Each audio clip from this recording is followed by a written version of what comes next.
So once again, welcome to all the Divine Atma Jyotis to today's talk about you and me. So the spelling may look incorrect, so we will understand as we go along. But before we go into the talk, let's begin with some prayers. Those who know, you can please join along with me. We will first chant Omkara 3 times, and then we will have few prayers, and then we will begin the talk.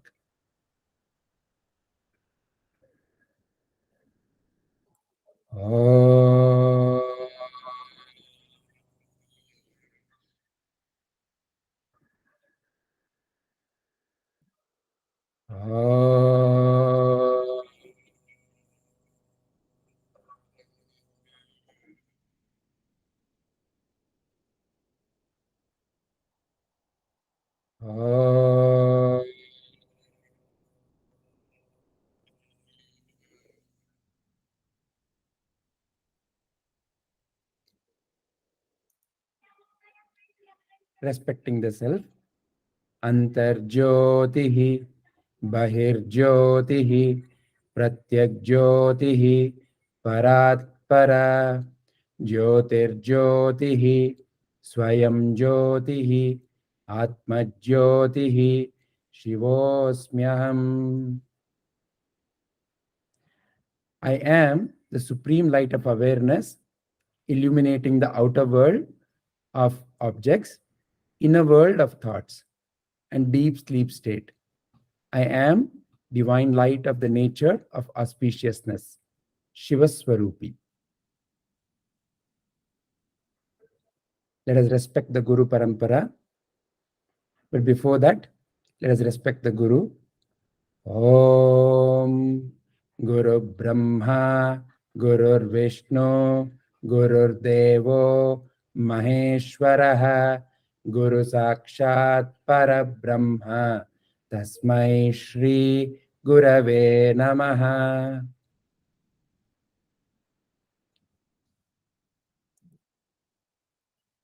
Narayana Samarambham Shankaracharya Madhyamam Asmadacharya Paryantam Vande Guru Paramparam Sadashiva Samarambham Shankaracharya Madhyamam Asmadacharya Paryantam Vande Guru Paramparam.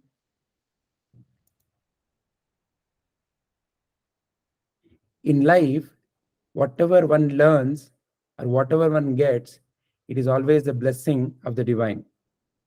And today, if I am in a position to share something of worth to anyone, it is because of these great masters.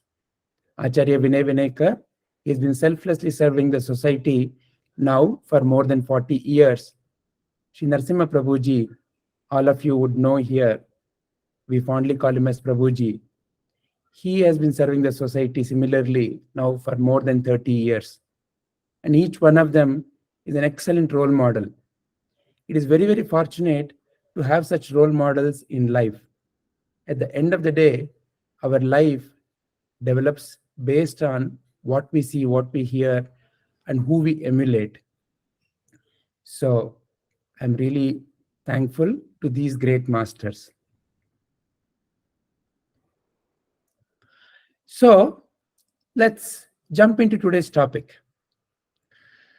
So today's topic, let's begin with a very funny clip from a movie called Rush Hour. Some of you may have seen this movie. It's a Jackie Chan movie. There is one very particularly interesting sequence. So first let us watch this clip and then we will come back to take the next steps.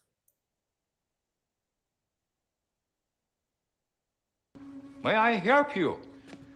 We'll be asking the questions, old man. Who are you? You. No, not me, you. Yes, I am you. Just answer the damn questions. Who are you? I have told you. Are you deaf? No, you is blind. I'm not blind, you blind. That is what I just said. You just said what? I did not say what. I said you. That's what I'm asking you. And you is answering. Shut up. You. Yes? Not you, him. What's your name? Me. Yes, you. I am me. He's me, and I'm you. So you see, it's all in the name, as they say, right? So here is a name that is causing all the confusion. Who's you? Who's me? You may even wonder, like, you can add May I something like, help you? who's who, right? W-U, W-U. Who's you? It may sound like, again, a mistake in the spelling. So it is actually who is who? Who's who? Which is the fundamental confusion of life. Who is you? Who is me? So in this movie here, this funny sequence is okay. No problem, right? Because it's a funny sequence. We laugh at it. Who is you? Who is me? And he's confused. We laugh at it. Perfectly fine. But is that the case in life? So all of us know this wonderful character, Dhritarashtra. And this is one of the shloka from Bhagavadgita. The very first shloka of Bhagavad-Gita. And Sri Krishna is very, very blessed. And Sri Krishna is the very, very kind Sadguru who teaches us through Bhagavad-Gita about this fundamental confusion. And Sri Vedavyasa Maharshi has captured and written it. And what is confusion of this Dhritarashtra here? He's essentially saying, he's asking his minister Sanjaya, hey Sanjaya, I want to know what is happening in the war field. There is a war happening in a place called Kurukshetra, and Sanjaya has been given Divya Drishti to see whatever that is happening there. And this Dhritarashtra is asking him, what is happening in that war field? Can you tell me? If that was what he said, it would have been okay. But the most important thing that I want all of you to notice is how he says, Mamakaha Pandavaschaiva. My sons and sons of Pandu. So he has a feeling that the war is happening between my children. Who are my children? For him, it is the Kauravas, my children. And there is somebody. Who is that somebody? Pandu. And the Pandu's children, Pandavas. So the war is happening now between, from Dhritarashtra's viewpoint, his children and Pandu's children. My children and somebody else. So this particular confusion, the previous confusion of the you and me is laughable.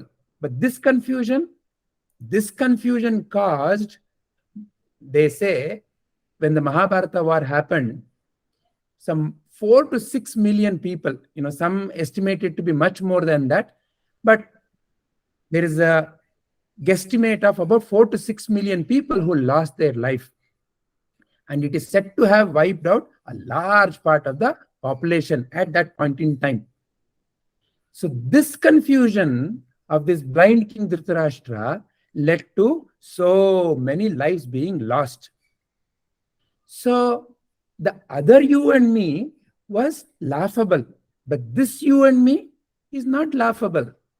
This is the fundamental source of misery that puts you and me also into, if not like Dhritarashtra's kind of a loss, but so many other ups and downs in life.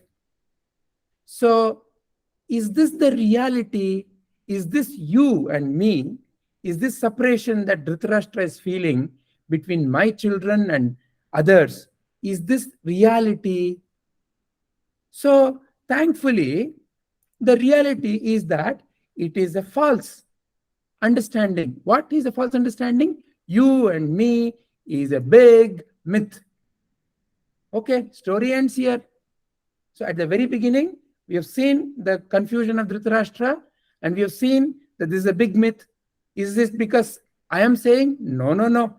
This is what all the great masters have been saying. All the great masters, Shankaracharya ji says, Brahma Satya Jagan Mithya. The world, or what you call as the world, is a mithya, is a false entity. Brahma Satya, only there is divine. But until this puzzle is solved, it appears like a good statement to make, is it not? It's a very nice statement to make in especially conversations or when quoting, right? So is this the truth? How is it the truth? So today, our whole journey is to look at how this is the truth. What? You and me is a big myth. So to help our journey today, see, yesterday in Light of the Self, we had organized Sri Krishna Janmashtami. We played a wonderful game with children, and we also participated in it. It was a great treasure hunt game. So we had several clues.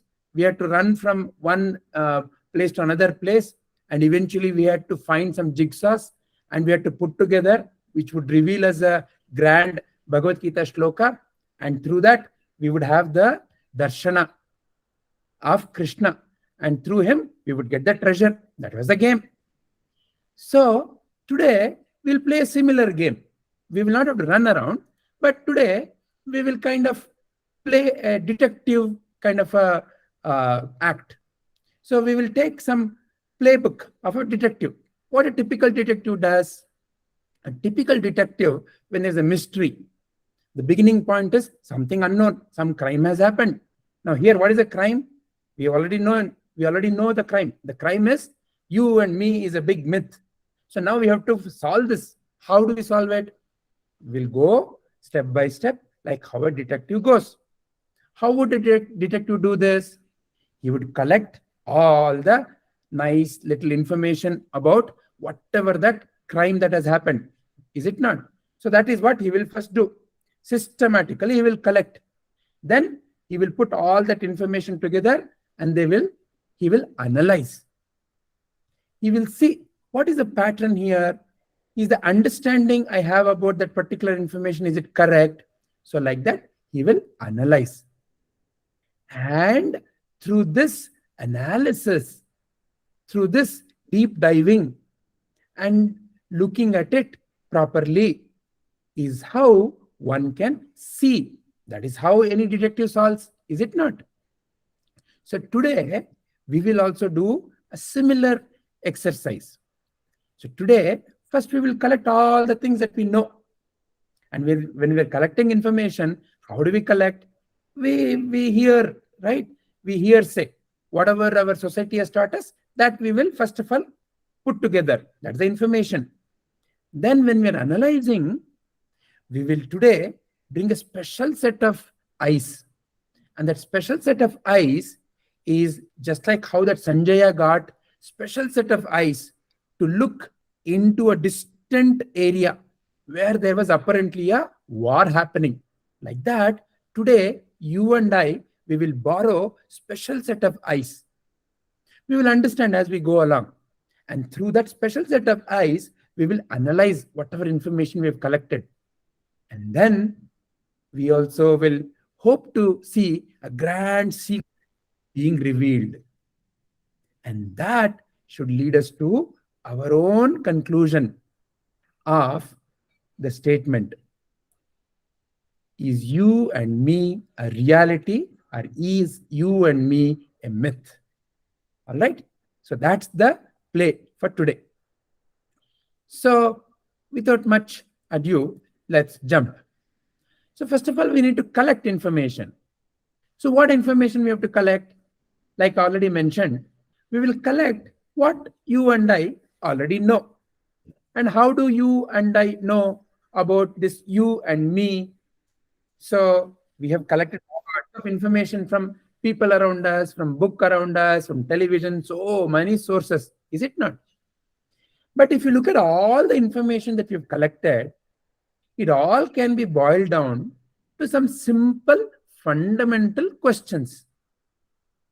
What, where, and how? See, most often in life also, we frame very, very difficult questions, and we become confused with the difficulty, not because of the whatever the information, but the difficulty in framing the right and simple question. So the moment we frame the right question, they say 99.99% of the problem is solved, because the right question will lead you to the right destination. You and I need to know to ask the right question. So we will ask only 3 simple questions. What is you and me? What is this you and me that we keep talking about? What is that? Is it a person? Is it a place? What is the characteristic of this? What is this you and me? Okay, we'll first understand what. Then we will understand where, because we already have made the statement, it's a myth. So if it's a myth, then we have to figure out where they are so that we can figure out why they are a myth. Is it not? So where is this you and me? We will find that out. Where? And last question is how? How is this? How has this come about? How whatever this you and me has come about? So first, we will understand this from the viewpoint of our society, because that is where we start now. That is where you and I start. Is it not? So let's take the next step. So before we take the next step, there's a wonderful little story. How is your God? Apparently, there was a nice little forest, just like how you see in my background, and a very good looking buffalo. Now it's really up to you. They say, right? Beauty is in the eyes of the beholder. So you can definitely see beauty even in a buffalo. Because at least I think that, the buffalo picture that we are seeing here is a very beautiful, nice looking buffalo. Is it not? So this buffalo was grazing. And of course, somebody wanted to know how evolved this buffalo is. So they went and asked this buffalo, how is your God? So this buffalo, he wanted to graze, but somebody's asking a question. So he looked up and he gazed at him, not grazed, gazed at him for some time. And then he answered slowly, my God must be big buffalo. I am about 4.5 feet tall. My God must be at least 8 feet tall. My whatever the horns you see, they're very strong. They're about 1.5 feet. My God's horn must be at least 3-4 feet. So like that, he described his God. So you see, each one of us have a similar tendency. It is said in so many scriptures, in so many wonderful sermons, so many great masters have said that you and I are made by God in his image. But then what happens? You and I make God in our own image. How I am, I think that is how God is. If I'm a buffalo, I think God is a buffalo. So if I am a human, then I imagine God to be a human. So the story is here to tell how our society conditions, because the knowledge I've gathered is similar. But first, let's understand what is the knowledge I've gathered, because this is the story of the society, is it not? If you look around today, what is the reason for the quarrel in the society? My philosophy versus your philosophy. My God versus your God. My country versus your country. So it's all about you and me, mine versus yours. So anyway, we are going to examine the reality of that. But let's take the next step. So what is that we can learn from the society related information? So today we're going to collect, first of all, some understanding that we have about these 3 fundamental questions: what, where, how, based on society. The society understanding can also be thought of as relative truth.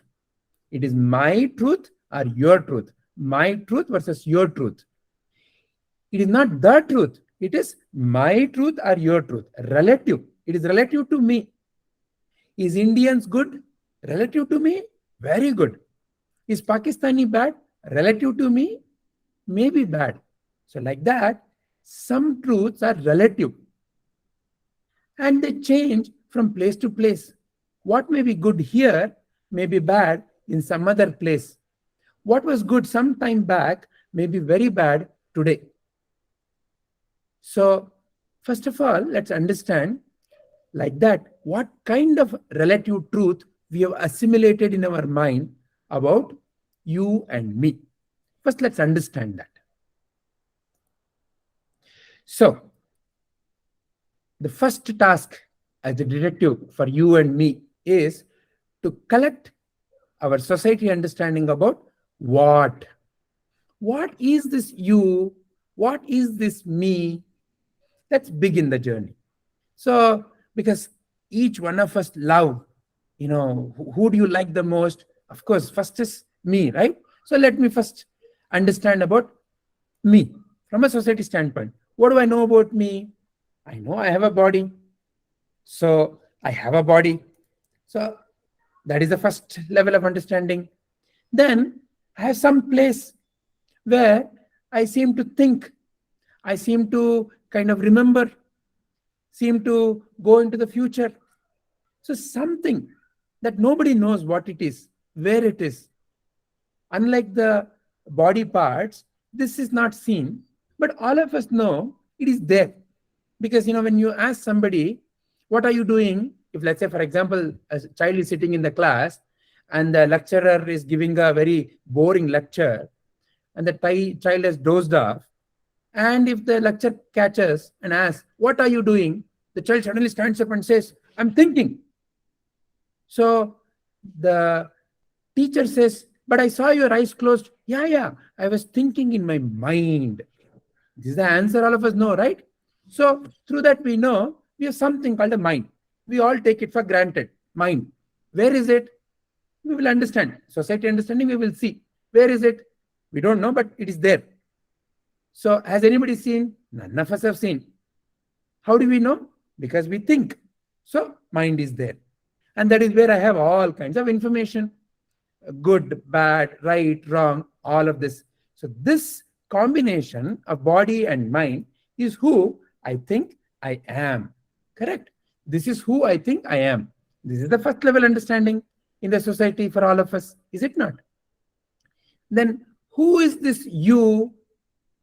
So this you, I always define with reference to me.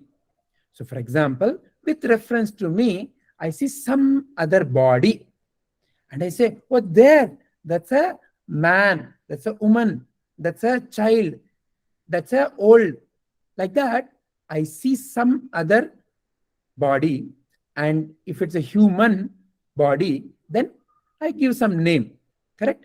And I also have some relationship. So depending upon who it is in my mind, I may say, oh, this is my father, this is my mother, this is my friend, this is my colleague, like that. So many different nomenclatures we have. But fundamentally, it is another human body. Like that, what else I notice? I notice other animal bodies. So cat, dog, cheetah, elephant, so many kinds of animal bodies I notice. So there is animal body. Then I notice some bird bodies. Then I notice some plant bodies. Like that, I notice so many kinds of bodies. And all this, with reference to me, I call it as you. Is it not? So if I have to refer to anybody, any one of them, I talk to them as a second person because I am the first person, me. And they are the second person. That is how even in our English language we are taught. Is it not? Second person. So when you're referring about somebody else, it is you. So I am nothing but this body and this mind and all these other bodies, different kinds of bodies, is generally what I think as you. So far, so good. So, to summarize, what is that about I think about myself as a body? As a body, what do I think? I'm a male body, I'm a female body, long, tall, short, so many kinds of adjectives I may have, correct? About my own body. Then I think about my own mind. What do I think about in my mind about me? I'm an Indian, I'm an honest person, I'm a lazy person, I'm a stupid person, I'm a very angry person. So many different kinds of, I have some understanding about who I think I am. Because see, Indian is not in the body. It is not my finger that tells me I'm an Indian. It is not my nose. So sometimes, we may classify looking at the body features. But these days it is very difficult to know because, there are so many interracial marriages also happening. So especially we know from outside, they look like Indian, but from inside, they have a very colonial thinking. Gora Sahib, we say, right? We make fun of them because they have deeply held belief that they're nothing but Britishers. They're nothing but Goras. But outside, they appear like any other Indian. So like that, the outside is not necessarily my identity. I carry certain identities inside. So that is who I think I am. So like that, when I think about myself, it is my body-based thinking, my mind-based thinking. So this is what I think I am, me, correct? And then what do I think about the others? So it is something other than me. Fundamentally, all the other, if you look at this picture, there are so many kinds of bodies. This picture is definitely not fully illustrative, but you can imagine in this world, so many kinds of bodies are there. So all the others is you, because it is something other than me. That is my fundamental thinking. And what is that you? Is another body and mind. And how do I know that it is there? Because I have either seen it, heard it. So through one of my five senses, I have interacted with this you. So this is the beginning understanding about me and you. So now comes the next fundamental question. Where is this you? Where is this me? Is this all that I need to worry about? Because we started with the truth. What is the truth? You and me is a myth. So I have to somehow figure out, how is this you and me a myth? Is this enough? No. When we understand the where, then we will get another clue. So this you and me, when we look at it, where do they exist? Of course, in this so-called world.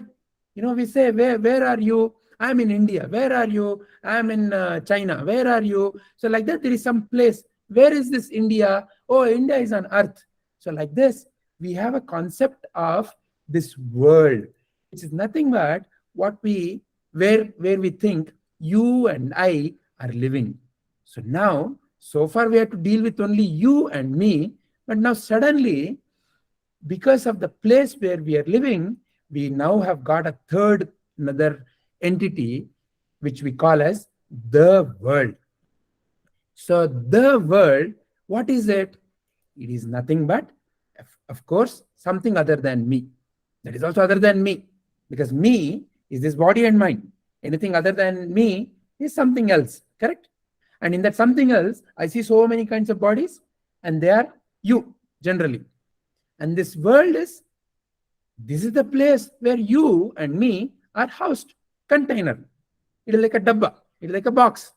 So, we go and purchase all these chocolates and chocolate box. So where are the chocolate? Amma or somebody may say, go open in the kitchen, the chocolate box. There you will find the chocolate. So it is like a dabba. This is a container of what? Of you and me. And again, how do you know, or how do I know that this world exists? Because through my senses, one of the five senses, I again have seen this, correct? So this is the general understanding about you, me. So far, we had to deal with only you, me. Now we got another problem. Now we have to deal with world also. So the statement, the truth statement said, you and me is a myth. Now, because of our understanding, we've got another word, which is world. So now you, me, and world. Ayyo, the truth did not say you and me and the world is a myth. It only said you and me is a myth. Let's understand. Let's see what is the truth. All right. So let's take the next step. So how has this you and me come about? So let's understand that question again from a society lens, society viewpoint.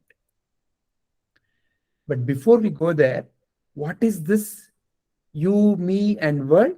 This is our fundamental sense of separation. This is what Dhritarashtra was saying. My children and Pandu's children. And where are they fighting the war? In a place called Kurukshetra.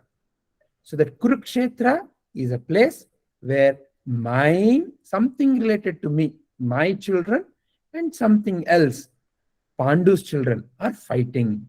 So there is a me, you, and the world. So we have become separated. There's a sense of separation in the mind of Dhritarashtra. And this is the fundamental illusion. And Sri Krishna has already made a statement. This is all a myth. And today, you and I are figuring out how is this a myth? It is not so apparent. When I look at it, it is so distinct. How is it a myth? Let's take the next step. So, how is this me coming about? That is what we need to now understand. Again, from a society viewpoint. So we already have said there is this world, and in the world, all these yous, they exist in the world. And where is this me? Is also in the world. And how did I know about me? How did I come to know about me? How did this me come about? How did the sense of me come about within me? So I see many yous, right? I see a you. I see somebody being born. They say, come, let's go to their house. They have had a new baby. Or they say, oh, look at that dog. It gave a new puppy. So we all go. We all celebrate. Today let's go to a party. Which party? Today's birthday party. Whose birthday? Sundar's birthday party. So we all go there and we see people wear birthday hats and they're singing nice little songs. They're wishing the Sundar, and Sundar is also seeming to be very happy. And we all are joyously dancing around him. And Sundar's mom has made wonderful dishes. We all eat that dish and it is so nice and tasty. So, wow, nice. Oh, Sundar, when were you born? Sundar says, oh, I was born. He quotes a date and some year. Oh, you are now 14 years old. Congratulations, Sundar. Very soon you're going to be 16 and then you'll be able to get a license to drive a two-wheeler. And very soon you'll be 18 and then you'll be able to do whatever nonsense you want to do. So like that, we generally think of in life, is it not?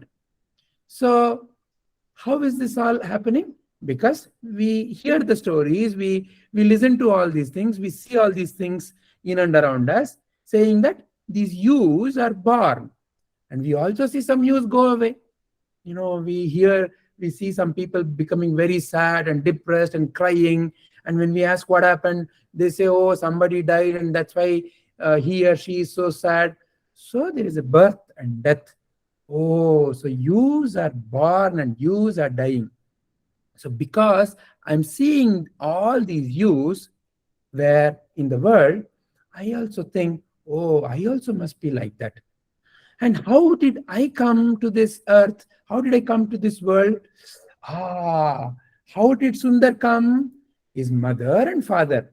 How did I come? My mother and father. So This is the story that all of us make up. What? How I came into this earth. And I also go and cry in front of my parents. When are you going to celebrate my birthday? And they'll also celebrate my birthday. All the friends will come. I also seen Sundar, how he was very happy, wearing the hat, eating, dancing. I also think, oh, that is what I should do. So I also eat, and I ask my mom, make my favorite food. And that day, if anybody scolds, I tell them, no, no, no, today is my birthday. Why are you scolding me? And they also say, sorry, sorry, today is your birthday. Wow, I will not scold you. I'll come tomorrow to scold you. So like that, they also go away. If even your enemy wants to fight with you, they will come tomorrow. So like all these stories happen in life. And I become convinced, oh, I am somebody who's born. And I also see some others go and they say, one day everybody dies. I also will die. So this is how the story about me, you, and the world gets totally deeply ingrained where in my mind. So this is the society understanding. This is the understanding that you and I begin with. So what is you? Anything other than me. What is me? This body and mind. What else? All the ideas that I have collected in that mind. And where is this you and me? In this place called world. And this world and you and me. So like that, now there are these three things. And I have to, of course, I feel hungry. I have to do something to remove my hunger by my body. And I also feel very sad sometimes. Why? Because I'm a very intelligent person and somebody comes and scolds me. You're stupid. How can you do such a stupid mistake? So I feel very sad. So now I have to remove my stupidity, no? So I have to study or I have to do something that others will sit and clap. Oh, you're a very intelligent person. So now I get conditioned to doing different things in life, different activities in life based on the fundamental understanding that I am this body and mind. So now, like Dhritarashtra, all my life's drama starts unfolding. As it happened to Dhritarashtra, he was so sad when his own brother came to power. Why? I wanted to be in power. I wanted to enjoy the kingdom. Now my brother has taken charge of that. So the sense of separation also leads to a sense of fear, sense of threat, a sense of competition, a sense of high and low. All these are coming from that root confusion. But again, the masters are saying, this you and me is a myth. So how? Let's take the next step. So now we will examine the same information, whatever we have collected about what, where, and how. But now we're going to change our lens. So far, we looked at it from the society lens. Now we are going to change the lens. And the lens we are going to borrow is called as the truth lens. What kind of a truth? What is truth? So for that, let's first of all imagine that, let's say, you are this sole person on this boat and it is in the middle of the ocean and it is night. And all you have for you to go to some place is some map. And the map shows some north, south, east, west, and some direction. But now here you are in the middle of the ocean. You don't know where is right, where is left, which is north, which is south. How would you navigate? How would you take the next step? Where will you go? So, if you are a navigator, if you've ever done this on a ship, you would know the secret. And it's a very simple, universal secret. All of us know It's etched vividly in our Puranas also.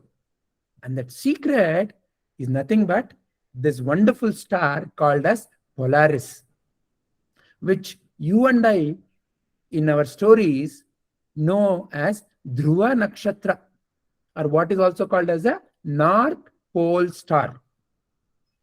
What is the importance of this North Pole star for navigation? North Pole star, especially if you're in the northern hemisphere of the Earth, is always going to point to the true north, which means that irrespective of the season, irrespective of the day, irrespective of the month, that Polaris or the Dhruva Nakshatra or the North Pole star is always going to be right above Earth's North Pole. So that's why it has such a significant position even in our story. Dhruva means very steady in that place only, right? That is how we know this Dhruva. Even in our Purana story, that Dhruva was very firmly devoted to Sri Hari. How much ever his Rakshasa father and other Rakshasas around him, they threatened, they wanted to murder him, they wanted to kill him. They even went to kill him, but nothing could shake him. So he was unshaken, right? So that Dhruva, that unshaken, is this Polaris. So how does this help you in our understanding? So truth is similar. So the kind of the truth that we will look at today is not a relative truth, but a absolute or a universal truth. So it must be something common between you and me. See, if let's say I tell you that something is a truth and you believe me because I have read it somewhere or I have experienced somewhere, then that won't be common. But today, we'll be looking at the same statements that we made earlier through a common experience that you and I have in life. So one of the characteristics of truth must be, it must be a common experience between you and me. And also, it must be same. The truth cannot be changing. It's like, in India, it is different. But when you go to USA, it is different. Or when you go to moon, it is different. Then, we cannot consider that as a universal truth. Then it becomes a relative truth. It may be true. For example, right now, in India, it is night. But in USA, it would be day. So it's if you and I call somebody in USA and we start arguing, no, it is day, it is night, it would be meaningless. Relative to India, it is night. Relative to USA, it is day. So like that, some truths are relative. But here, we are going to look at universal truth. So universal truth means it must be true in all the places. Also, it must be true in all the times. Yesterday it must have been true. Today it must be true. Tomorrow also it must be true. Then only it can be universal. Is it not? So it cannot be that, oh, this truth is valid and applicable from today. Validity expires on the year 2025. Then that cannot be a truth. So for something to be true, it must be same yesterday, today, tomorrow. That is nothing but time. It must be true everywhere, space. So then only something can be called as a truth. So today, now, let us look at the same understanding about the you and me from the viewpoint of the truth. So first, let's jump into about me. So I said I am a body and I am a mind. Am I the body and or am I the mind? These are the combinations, no? I am the body and I am the mind is one combination. I am the body or I am the mind is another combination. So let's examine whether this particular combination, is it true or not? But for that, we need some like I said already, a special logic, a logic based on truth, a way to discriminate between changing and unchanging. So to understand this discrimination or this logic, I'll give you a simple example. Let's say you're standing at a bus stop, and in the bus stop, you're waiting for some bus, say bus number 10B. And some bus comes and, some people climb on it and they go. And now let's say somebody comes running to you and they ask, oh, did you see bus number go? Now, you can answer that question only if you have been standing in that bus station and you have seen bus number 10 go, 10B go. Otherwise, you cannot answer that, is it not? So, you must be standing there, which means that you cannot be changing. You must be standing there near that bus station, and everything else. Some buses come, some buses go. Some people come to the bus stand and some people go. So like that, something can be changing, but you cannot be changing. You must be there. Then only you can answer that bus number 10B came or bus number 10B hasn't yet come, like that. Is it not? So this ability to discriminate between changing and unchanging, we will apply this logic. We will see the statements and see whether the statements hold water or not. This discrimination we will apply now. So, am I the body? Just take a look at how a typical journey of a body is. Any human body. A typical body, it takes birth from the mother's womb and then it starts eating food, first from mother and then other things from the world. And then the body starts growing and it's, people say, oh, now the baby has grown up. Now you are a teenager. Oh, now you have become an adult. Now you have attained maturity. So like that, the body, when you notice, is something that is continuously changing. And what is the journey of any body? Journey of any body is womb to tomb. But now, the fundamental discrimination that we learned, you apply that. At any point of time in your life, for example, if I bring a photo of yours in, let's say, when you are 4 years old, and I ask you, who is this? You'll probably say, oh, me only. Look how chubby I was, how cute I was. I was very cute. Everybody used to call me chubby cheeks. But now, nobody cares for me only. So like that, we may tell some story. Is it not? So today, when I compare these two photos, let's say when you're 4 and now, the photos may look drastically different. If let's say I happen to give these two photos to somebody who doesn't know you, they may not even recognize that it is the same person. But you never have that confusion. If I show you your 4-year-old photo or your 14-year or 25 or 40 or whatever, you'll still keep saying, oh, it is me only, me only, me only. So what is me in that which is not changing then there must be something in that me that is not changing, no? Then only you can say, like how that bus station example, only if you're standing there can you see if the bus passed. Otherwise, how can you say that the bus has passed? Like that, how can you say this body is me only? Because the body is also like the bus, it is passing. How could you say that the body is changing? Only if you are something which is not the body, correct? So, through this discrimination, by applying this discrimination, this viveka, you and I can know that I am not the body. Great. So, we have eliminated one of the problem. Next, let us look at whether I am the mind. So, now I told you, we collect all this information and that place is called as mind. So, the journey of the mind is much like the journey of the body. When I was very young, when you were very young, you did not have a lot of information. If let's say when you're 3 months old, if somebody came and asked you, what's your name? You would simply stare at them. You would simply smile at them.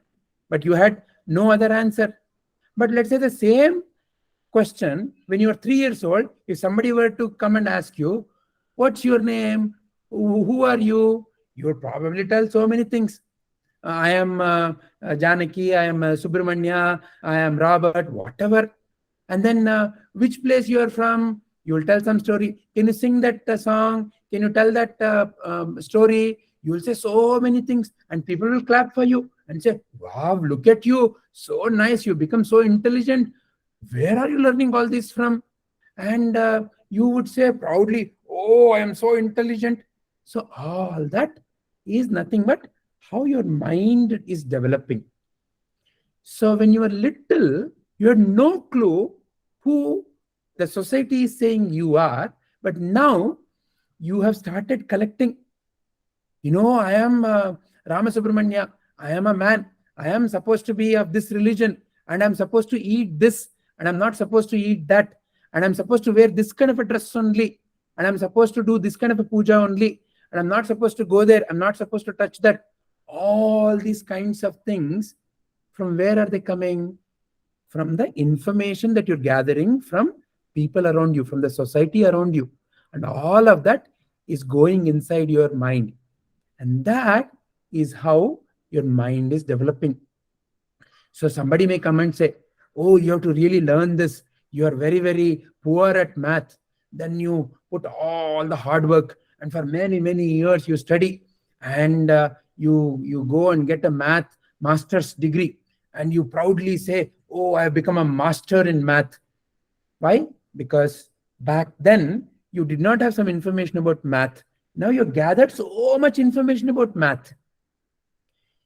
So like this, if you notice, even your mind is something that is continuously changing.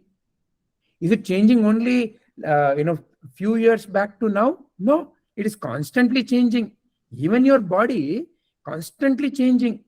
The body with which you came into this talk today is no more there. It has already changed. Like that, the mind is also constantly changing. But if I come and ask you ever,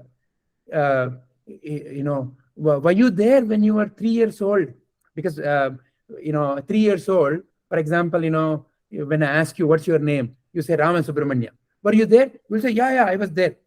And if I ask you, were you there when you were 3 months old? You'll naturally say, yes, I was there.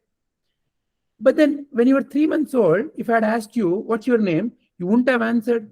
So I wouldn't have known that you are there. But you know for sure you are there. So which means that you must be something that is separate from all this information that you're gathering. Is it not? So you can see this information coming.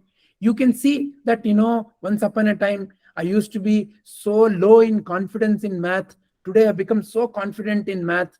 Once upon a time, I used to love gulab jamun, but nowadays I hate gulab jamun. So you can notice, like, dislike, something that has changed. So information that you've gathered is constantly changing. But are you changing? No, you don't say I am changing. You are the same. But the information that you've gathered is changing. So again, if you apply the discrimination, the logic that we learned, you can know that you are not the mind. I can know that I am not the mind. For sure, all this information is there, but I am not the mind. The place where I have collected all this information, that I am not. This much is very clear. So it's now clear to us what I started calling as me, the body and the mind. Am I them? No, for sure. Applying this logic, looking at it through the lens of the truth, now I'm very clear I'm not the body. I'm very clear I'm not the mind. Then who I am? For the sake of our discussion, I can definitely come to the conclusion that I must be something else. And what is my characteristic? What is my quality? See, all this ability to know, where is it? Is my eye knowing whatever I am seeing? Is my mind knowing whatever I'm seeing? No. So I must be having that quality of knowingness, correct? So something which is very conscious. So for example, if I ask you the question, is your book aware of you or are you aware of the book? Your natural answer is, I am aware of the book. Nobody says that my book is aware of me, or nobody says that my hands is seeing me. You always say, I am seeing my hands. So like that, this body and the mind are not the ones who are aware of whatever that is coming through them, but it is you who is aware. So we can safely say, we can very naturally say that you must be the source of that awareness. You must be that consciousness, because you are the one who is aware of the change happening in the body and the mind, and not the other way. Correct? And now, if you apply the truth test, what did we say about the truth test? Is this the common experience? See, so far, whatever that has been shown to you, whatever that has been explained to you, is not something that is not in any one of your experience. I cannot say anything like that. It is in your and mine day-to-day experience. So it's a common experience. Is it the same whether you are here or wherever you go? The statement that I am no body, is this statement true? Now, with the lens of the truth that we have seen, we can safely say that yes, this is truth. And was it true yesterday? Is it true today? Will it be true tomorrow? Yes. So can we say that this is passing the truth test? Then can we say this is the universal truth? What is the universal truth? That I am no body. I am not a body.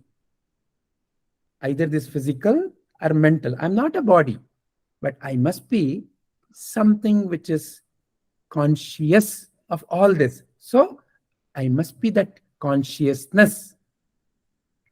So this is the first fundamental clarity about what we have seen about you and me. Remember, the fundamental separation is between me, you, and the world.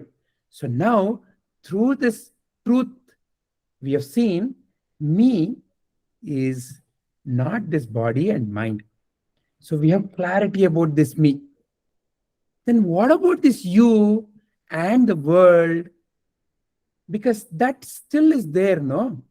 You, okay, so I know I am consciousness, but what about this you and this world?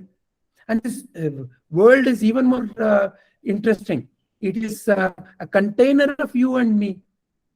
So how do we now understand about this? Again, let's wear our truth lens and continue about where is this truly. Remember, we only asked 3 questions: what, where, and how. Now, let's look at the information that we've gathered about the where. What is the truth about the where? So about me now, we are clear. So there is no confusion. So now the question is only about where is this world? Because once when we have clarity about where is this world, then we can be clear about whether there is truly a separation or not. Because the truth statement at the beginning said, it's all a myth. You and me is a myth. So if it is a myth, where is it? It's so visible. So let's understand.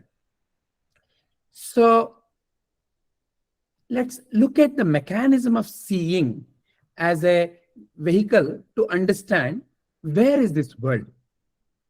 If I ask you, please point at any object that you're seeing right now. For example, it may be your laptop or your mobile, or maybe a clock, wherever you're sitting, some object. Where are you seeing that object? Most often, our fingers point towards that object, outward. But now, let's examine, is that the reality? Is that what is really happening? So, what is happening? The light, from whatever the light source, maybe there's a light in your room, a bulb, and the light is falling on that object. Now, in the picture, if you look at it, it's a bird that is being seen. So the light is falling on the bird, and through that it is entering the eyes, and there's an inverted image in the eyes, and that in turn is getting carried over to your brain through the optical nerves, and in the brain it is putting the right image again. So it is a kind of a image or a copy. It is not the real object. So it is the image in the brain that you have always been seeing. So you and I have never truly interacted with whatever we call as that other object, that other you, whether it's a bird or a book or a person or a ambode, whatever it is. We've always interacted with the image in the mind. So you may be wondering, okay, this may be true in the case of eyes, but what about ear, the sound, or the nose? Very similar. At the end of the day, the mechanism is very similar. Through the eyes, the electrical impulses go to the brain. Through the ears, similarly, electrical impulses go to the brain. Through the nose, like that, the 5 sense organs that we have, which is the portal to the so-called world, always just bring this information to the brain, and you and I have always seen this so-called world only in our brain. So to understand then what is this world, when you look at this, when you notice this particular picture, so imagine a flower and that goes through the eye, and that sensations go to the mind, and a thought appears, oh, this is a rose. Similarly, you hear something through your ears and a sensation again, and again you have a thought, oh, this is that lovely song, and this smell, oh, this must be ambode. Like this, always through the world, various kinds of sensations are coming through your senses, and those sensations, in turn, depending upon what information you have in your mind, you have a thought about it. And when that sensation is not there, that thought is not there. But sometimes you may linger on. You may be continuing to linger on about that. You know how nice that ambode that we ate in that hotel yesterday? Like that, again, it's a thought. So fundamentally, if you look at it, it is nothing but, world is nothing but appearance and disappearance of various thoughts in your mind. And who is aware of all this? You. And who are you? That pure consciousness. So then what is world? World is nothing but a thought appearing in a screen called mind. So all that thing that you've seen so far in the world, you've always seen inside of you. You've truly never seen it outside of you. So the very understanding, the fundamental understanding that I and there is something else called a world, and where is this you? You is also in the world. So fundamentally, therefore, this me and the world, or me and this you, the understanding I so far had was that there is separate is itself a mistake. So what is the reality? There is, I am a pure consciousness. And in that pure consciousness, this whole sensations, this whole thought patterns, they appear and disappear. And this appearance and disappearance of the thought pattern is what I keep referring as my mind. Remember what we said about mind? Mind is where my thoughts are. Mind is where I have some collection of information. And how do you know mind is there? Only when there are some thoughts. In your deep sleep, no mind. So no world. So when there is a thought, there is a world. Depending upon the thought, you perceive the world. So therefore, fundamentally, the world is not out there. It's a mistake.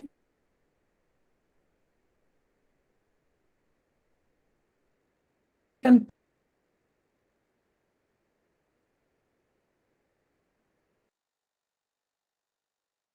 out there, it is actually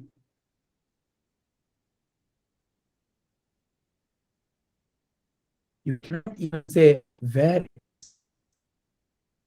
But you can conclusively say I am of various thoughts, and to which I give certain names, which is what I call as my mind. So that much you can conclusively say, right? So where is that? In my consciousness, the world appears and disappears. That much I can say conclusively. So now the statement, world is an appearance and pure consciousness. This is the truth. Again, you can examine whether it passes the truth test. Is this in your day-to-day experience? Yes or no? Is this not the experience wherever you are? Is this not the experience at whatever time? So this must be a universal truth. Now, last but not the least, how this whole illusion is happening? So again, we have already seen this picture. So through this picture, we already know that how we are perceiving, how we are sensing. Imagine, this body and mind like a computer. This body is like the hardware of the computer. And this mind is like the software of the computer. So all this seeing happens, it goes to the brain. Then in a software called our mind, we have these 4 functions: mana, buddhi, chitta, ahankara. Whatever sensations that come, depending upon what we have already gathered in our chitta or our memory bank, depending upon who I think I am, I act on it. That is what we call as decision. So for example, if somebody were to come and show this mobile, in my video and ask, whose mobile is this? I would say, my mobile. So what is happening here? The image of the mobile, through this picture, as you can see, image of the mobile going into the brain, and there it is being referred to the chitta, memory bank, saying, my mobile, first of all, the mobile. And there's also another idea called, you know who I am? I am Vijay. I am a man. I'm living in this house. And it is I who bought this mobile that day. So it is my mobile. So all that me and mine is this aham. Aham, akara, ahankara are the me and the mine. What is it? Again, nothing but a thought. Where? In the mind only. So now these two are used by the buddhi to say, my mobile. So this information came and it decoded it as mobile, and it is my mobile. And if I were to, for example, there is this envelope lying on my table and it belongs to my wife. If someone were to ask, whose envelope is this? My wife's. So like that, me and mine and others. So again, how? Based on the information. So this is the interpretation game that is going on. So through this interpretation game, what can you and I know? This entire separation, the sense of separation, that there is a world out there, there is a you and me. This entire separation is nothing but a simple illusion. And who is causing this illusion? Depending upon who I think I am. That Dhritarashtra thought he is a Dhritarashtra, and there is, depending upon his own body and his own conditioning of the mind, he thought he should have been the king because he is the elder. And then he thought his brother has, in an unjustified way, taken the kingdom, so he should have been the king. Like that, the sense of separation is depending upon who I think I am, or nothing but ego, which is nothing but, really, if you think about it, a mistaken me. Is that me truly there? When you look at it, where is it? It is simply an idea in the mind. So for example, if I had asked you when you were 3-month baby, are you an engineer, or are you a doctor, or are you a lawyer? You would have had no answer. But you were there. But now today, if I ask you, who are you? You may probably very proudly say, "Oh, I am such a great engineer. I am a lawyer, whatever." Right? So it is something that you have gathered. But is that who you are? But I think I am that. So based on that, if somebody comes and says, "What a stupid mistake you've done. Is this how you work as a doctor?" Then I get so insulted. So what got insulted? Did I get insulted? No. The idea called I am a doctor and I'm a very intelligent doctor, that is the one, that is the idea that got insulted now. And because I think I am that, I think I only got insulted and I start yelling back at them. So, like this whole sense of separation is a grand illusion by a wrong or a mistaken me.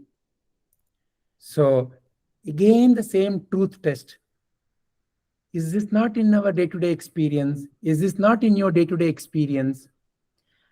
By looking at the same experience from the society lens, I might have made a mistaken decision. But when I look at it from the lens of the truth, it definitely passes the truth test. So that's how now we can see the grand myth that you and me is a big myth. So I am no body, but a pure consciousness. And this entire world that I think is out there, and you are part of that world.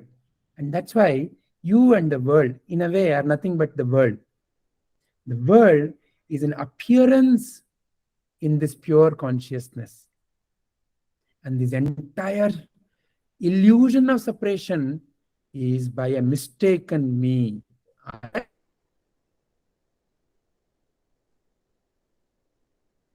Ego. All I have to learn to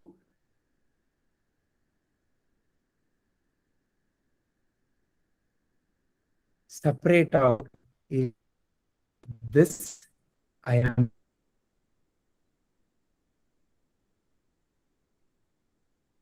Not any of this. I am not going. I am consciousness. And what am I going? This is how today we've taken our detective journey and we have solved this case. Not that, we had to solve the answer. We already knew the answer, but we did not know how it is the answer. And this journey has given us that clarity. So with this, my dear Atma Jyotis, I will end the talk. Hari Om.